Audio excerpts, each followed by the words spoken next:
Hey everybody, this is a real quick video in case you have Skullcandy Indy Fuel wireless Bluetooth earbuds and you need to do a hard reset to the factory default settings on them.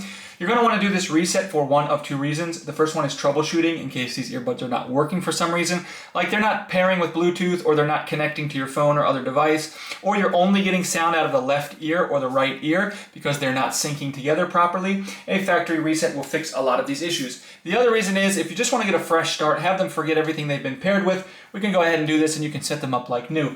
First things first, you're going to want to remove these from the list of paired devices on your phone or whatever you've had them connected to, and then turn the Bluetooth off on that. And then you're just going to come in and if they're on, you're just going to press and hold the sensor on back of each buds for 6 seconds, and this will manually turn them off. So now you should have your earbuds out of the case and turned off. Once that happens, from that off position, you're going to touch and hold the sensor on each bud for 15 seconds until the LED turns solid blue. Once it turns solid blue, we're going to do a double tap on the sensor.